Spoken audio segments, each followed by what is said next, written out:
Hi అండి. ఎలా ఉన్నారు? నేను మీ సరోజ. ఈరోజు మన రెసిపీ వచ్చేసి మరమరాల తాలింపు. చాలా బాగుంటుందండి. ఉదయాన్నే ఏ అడవిడి లేకుండా ఏం పిండులు నానబెట్టినప్పుడు అప్పటికప్పుడు 10 నిమిషాలలో బ్రేక్ఫాస్ట్ దీంతోటి ఇలా చేసుకోవచ్చు. చాలా బాగుంటాయి. పిల్లలు కానీ పెద్దలు కానీ ఎవరైనా ఇష్టంగా తింటారు. అంత బాగుంటాయండి. ఒకసారి ఇలా చేయండి, మీకు నచ్చుతుంది. మనం ఉదయాన్నే హ్యాపీగా పిల్లలకు చేసి ఇంట్లో వాళ్ళకు ఇలా చేసి పెట్టండి. ఇప్పుడు దీని తయారు చూద్దాము. ఒక గిన్నెలో వాటర్ తీసుకోవాలి. మనం ఇంట్లో ఎంతమంది ఉన్నారో అంతమందికి సరిపోను మరమరాలు తీసుకోవాలి. తీసుకొని వాటర్లో వేసి వీటిని కొంచెం కడుక్కోవాలి.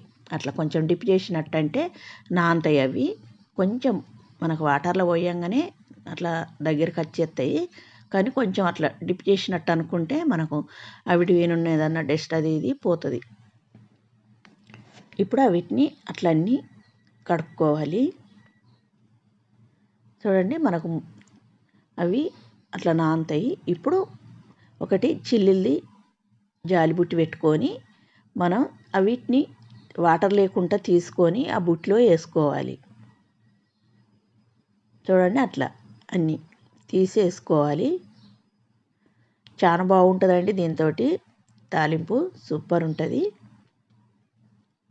ఒక్కసారి చేసి పెట్టింది ఉంటే పిల్లలకు మళ్ళీ మళ్ళీ చేయమంటారు. అంత బాగుంటుంది. ఇది పిల్లలకు లంచ్ బాక్సులలో చేసి పెట్టచ్చు.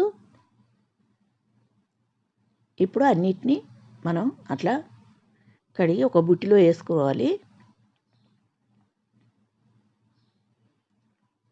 చూడండి, ఇప్పుడు వీటిని పక్కకు పెట్టేసుకొని మనం స్టవ్ అంటు పెట్టి ఒక ప్యాన్ పెట్టుకొని అందులో 2 టేబుల్ స్పూన్ల ఆయిల్ వేసుకోవాలి. అట్లనే ఒక 1/2 స్పూన్ దాకా జీలకర్ర వేసుకోండి. అట్లనే 2 స్పూన్ల దాకా పల్లీలు వేసుకొని పల్లీలు కొంచెం ఫ్రై చేసుకోవాలి. పల్లీలని ఫస్ట్ ఫ్రై చేసుకుంటే మంచిగా ఎగుతాయి కాబట్టి పల్లీలని ఫస్ట్ ఫ్రై చేసుకోవాలి. పల్లీలు కొంచెం వేగినాక ఇప్పుడు మనం క్యారెట్, పచ్చిమిర్చి చిన్నగా కట్ చేసి వేసుకోవాలి.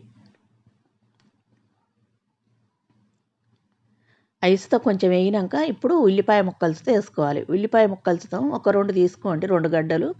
వీటిని చిన్నగా కట్ చేసి వేపుకోవాలి. చూడండి, అవి ఒక 2 నిమిషాలు వేపుకుంటే సరిపోతుంది. మనకు అవి పూర్తిగా ఫ్రై అవ్వడం అవసరం లేదు. ఇప్పుడు అట్లనే ఒక రెమ్మ కరివేపాకు తీసుకొని ఒకసారి అంతా కలుపుకోవాలి.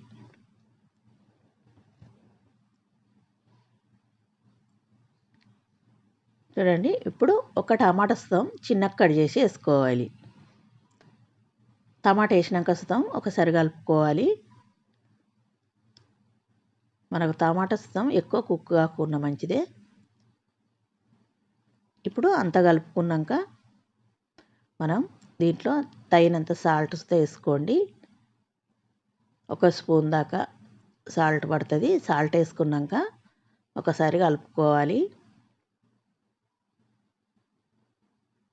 చూడండి, ఇప్పుడు 1/2 స్పూన్ దాకా పసుపు వేసుకోండి. మనకు పసుపు ఇందులో ఎక్కువ ఏం పట్టదు. 1/2 స్పూన్ అయితే సరిపోతుంది. ఇప్పుడు అంత ఒకసారి కలుపుకున్నాక 1 స్పూను చాట్ మసాలా వేసుకోవాలి. చాట్ మసాలా ఇట్లా లేకపోతే గరం మసాలా అయితే 1/2 స్పూన్ వేసుకోండి, సరిపోతుంది. చాట్ మసాలా వేసుకున్నాక అంత ఒకసారి కలుపుకోవాలి. కలుపుకున్నాక మనం ఇప్పుడు పక్కకు పెట్టుకున్న మరమరాలు వేసుకోవాలి. చూడండి, అవన్నీ వేసుకున్నాక మనం కలుపుకోవాలి. అంతా మనం వేసిన పోపు అంతా మరమరాలకు పట్టేటట్టు బాగా కలుపుకోవాలి. స్టవ్ అన్నది చిమ్ములో ఉంచుకోండి. హైలో కానీ లోలో కానీ పెట్టకండి. చిమ్ములో ఉంచుకుంటే మనకు అవి అడుగు పట్టకుండా ఉంటాయి. ఇప్పుడు అంత ఒకసారి బాగా కలుపుకోవాలి. ఇలా చేసి పిల్లలకు లంచ్ బాక్సులలో పెడితే సూపర్ ఉంటుందండి. పిల్లలు వదిలిపెట్టకుండా తింటారు. అంత బాగుంటుంది. ఇప్పుడు అంతా కలుపుకున్నాక మనం దీంట్లో 2 నిమ్మకాయలతో పిండుకోవాలి. నిమ్మకాయలతోటి చాలా బాగుంటుంది పుల్లగా. ఇప్పుడు నిమ్మకాయ రసం తీసేసుకోవాలి. అట్నే కొంచెం కొత్తిమీర ఆకు చిన్నగా కట్ చేసి వేసుకోవాలి. వేసుకున్నాక అంతొకసారి కలుపుకోవాలి.